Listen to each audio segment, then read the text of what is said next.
उसी दिन एक 3 जजेस की बेंच कंस्टिट्यूट की, जिसकी सुनवाई हुई और रात को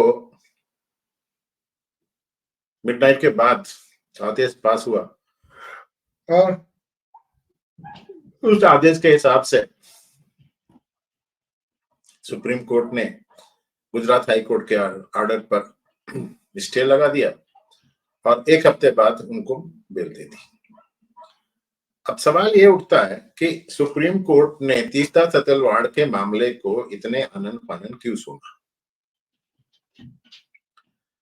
सुप्रीम कोर्ट काफी ऐसे मैटर्स होते हैं जिसमें लंबी लंबी डेट देता है, बोलता है हमारे पास समय नहीं है, हमारे पास ये नहीं है, लेकिन तीस्ता तलवाड़ के मामले को उन्होंने उसी दिन सुना और वो भी वेकेशन में सैटरडे के दिन 4 बजे के बाद। तीस्ता तलवाड़ के ऊपर कागजों में हेरफेर का आरोप है।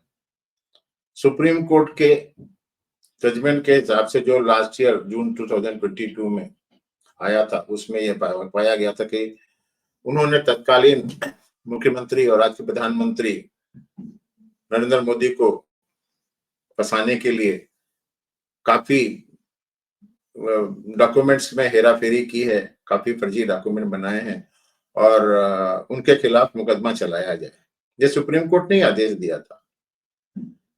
अब यह है कि सुप्रीम कोर्ट में कैसे कैसे मामले पहुंचते हैं और किसकी सुनवाई जल्दी होती है, ये तो आप डिसाइड करें।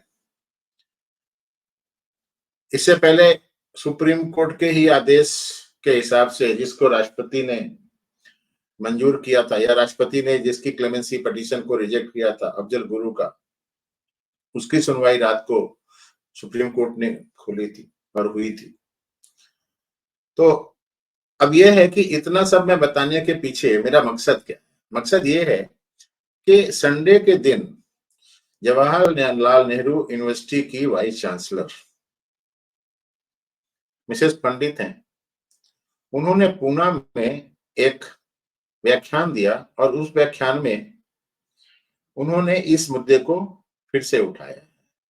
उन्होंने बोला है कि तीस्ता तलवाड़ के लिए शनिवार के दिन वेकेशन में तो कोर्ट खुल सकता है, क्या वो हमारे लिए खुल सकता है? ये एक प्रतिष्ठित यूनिवर्सिटी की वाइस चांसलर के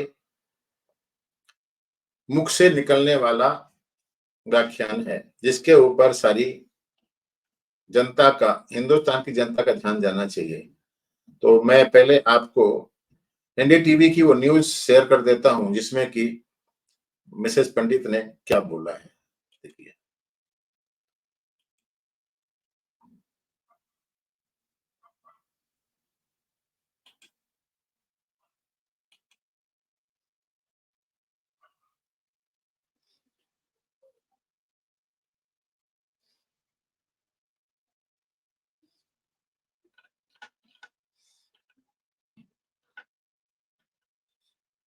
ये है,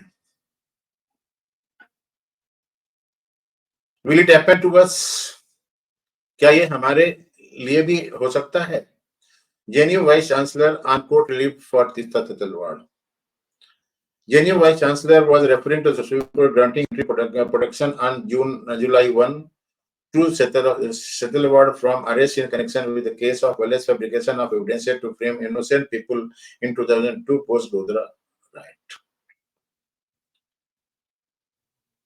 JNU Vice Chancellor Shanti Sri Dulipudi Pandit on Sunday wondered whether the Supreme Court, Sunday के दिन हुआ था, whether the Supreme Court would treat us equally the way it did to grant relief to activist Tisha Setalwad on Saturday night.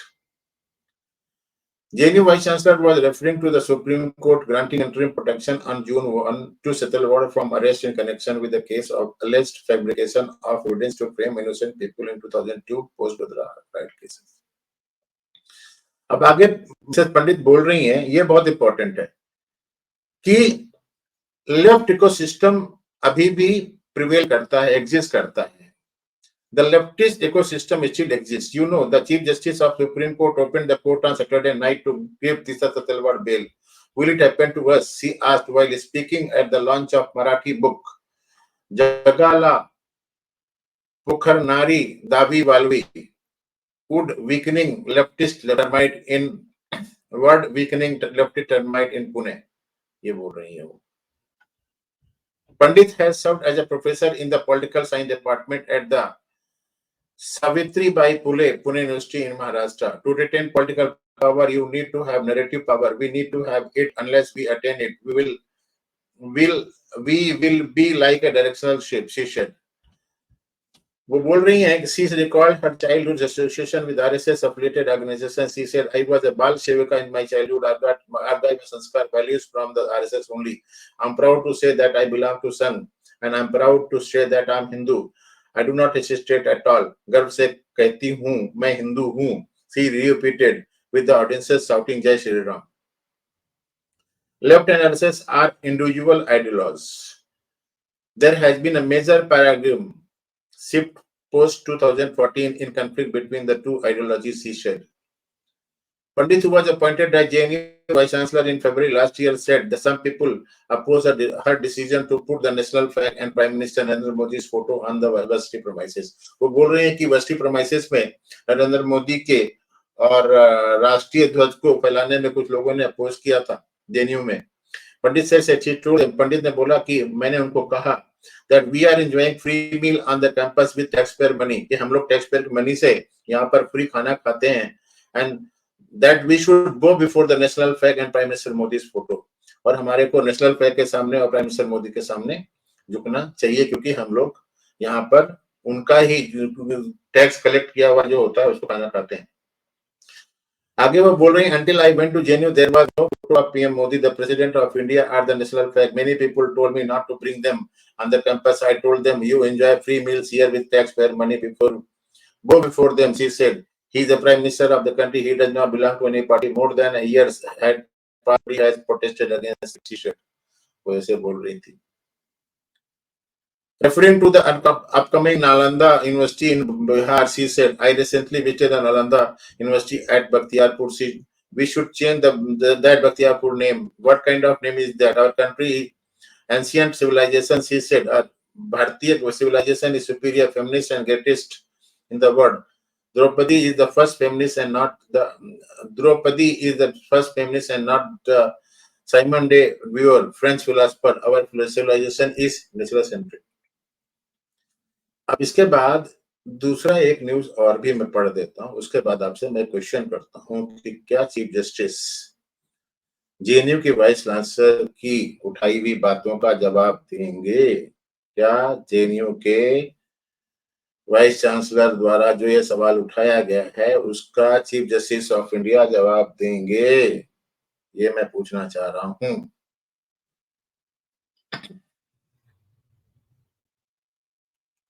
ठीक है, अगर आ जाए तो ठीक है.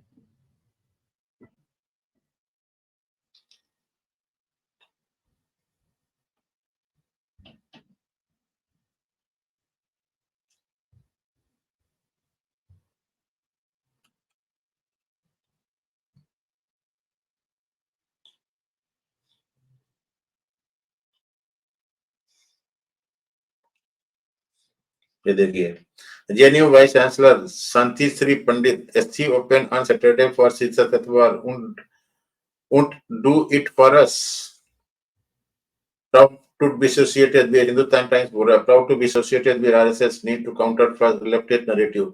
JNU Vice Chancellor Santisri Pandit, proud to be Hindu and RSS idols, need to counter left propaganda. JNU VC बोल रही हैं. ये स्वराज का है. Proud Hindu sanskar from Sangh. What JNU VC संस्कृति said as he shared dialogue with Mohan Bhagwat at a book launch. ये leftist अखबार क्या बोल रहा है?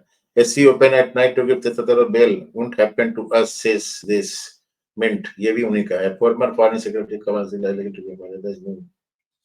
Vice JNU vice chancellor. अच्छा ये चल रहा है क्या? ओके कौन? ठीक है. Leftist ecosystem it still exists. SC open SGI open court on Saturday night to give this other world. Will it? तो ये है. अब मैं आपको एक ऐसी न्यूज दिखाता हूं जिसमें कि सुप्रीम कोर्ट में चीफ जस्टिस के सामने एक एडवोकेट ने भी बोला कि भाई आप कॉन्स्टिट्यूशनल बेंच के हियरिंग में बिजी रहते हो और ऑर्डिनरी केस को नहीं सुनते हो। तो वो तो वकील साहब हैं, तो उनको तो सुप्रीम कोर्ट के जज चीफ जस्टिस साहब ने जिस तरीके से मतलब रिव्यू किया होगा या लतड़ा होगा, उसके बारे में भी एक न्यूज आपको शेयर करके बता देता हूँ। देखिए,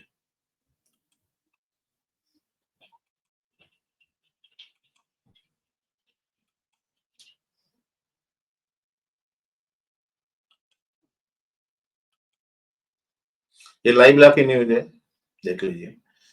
CJI Divya Chanchur rebuked live for saying the Supreme Court should hear ordinary cases instead of constitutional bench matters।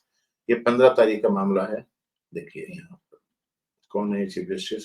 Chief Justice on 15th expressed his strong disapproval of an advocate email which stated that the Supreme Court should hear ordinary cases instead of constitutional cases। CJI Divya Chanchur was referring to email sent by Advocate Matthew J. Nedumpara, expressing his view that the Supreme Court should prioritize hearing non-constitutional bench matters over the constitutional bench matter, which he referred to as useless। The exchange took place when Advocate Nedumpara appeared before a bench comprising CJI Divya Chanchur, Justice J.B. Pardiwala, and Justice Manoj Mishra in a matter. When the hearing was over and Nedumpara was about to leave, CJI said, Mr. Nedumpara, my Secretary General placed the email by you complaining that the Supreme Court should not be hearing constitutional bench matters because these are useless matters and the Supreme Court should be hearing non-constitutional bench matters। Nedumpara owned up the mail and asserted that Supreme Court should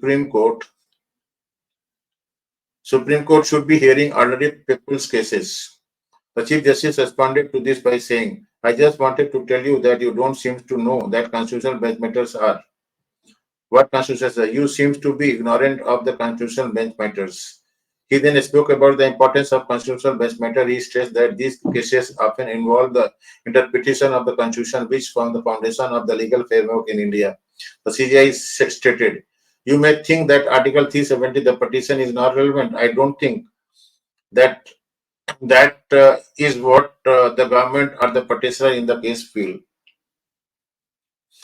CJI went on to explain that constitutional bench matters go beyond constitutional interpretation, citing an example of a recent case concerning the livelihood of rights across the country. He stated that these cases have a profound impact on the social sector and the livelihood of numerous individuals. Here, he was referring to the light motor vehicle driving license cases, which was considered by constitutional bench day before yesterday. The issue before constitutional bench was whether a person holding a driving license in respect of a light motor vehicle could on the strength of that license be entitled to drive a transport vehicle of motor vehicle class having unladen weight not exceeding 7,500 kg।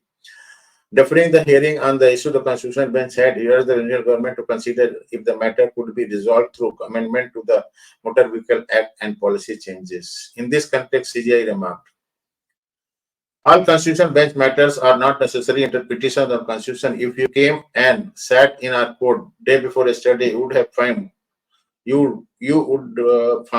that we were dealing with a matter which concerned the livelihood of hundreds of thousands of drivers all across the country। The issue was whether a person who holds license to drive a light motor vehicle can drive a commercial vehicle। He then urged Nedumpara to disabuse his mind that Supreme Court was only dealing with some fancy constitution bench matters which have no bearing on the lives of ordinary people। Referring to the motor vehicle case, he added, we have passed a very detailed order asking the Attorney General to take instruction, saying that this will have a very big impact on the social sector, which means that the livelihood of large number of small drivers would be affected। So please disabuse your mind। Nedumpara maintained his stance and said, I am not against the court hearing matters involving the fundamental right of people। I am only against this court hearing matters of public interest behind this back of the people। I am against matter is being heard on public policy without hearing the public at large। When our lordship possesses an order, I am not here, the public is not here. CJI responded, even there you were wrong. In the Article 370 matter, we had groups of individual interveners who came and addressed us from the valley. So we have been hearing the voice of the nation. It may be noted that Supreme Court on September 5th had reserved its judgment on Article 370 matter after hearing the case for 16 extensive days. तो ये हुआ निदुम पारा और CGI के बीच का argument. अब मेरा कहना यह है कि सुप्रीम कोर्ट का जो एटीट्यूड है वो पब्लिक के नोटिस में आ रहा है। इवन जो बड़ी बड़ी जब पोस्ट पे लोग बैठे हैं वो भी क्वेश्चन कर रहे हैं। सवाल ये उठता है कि जब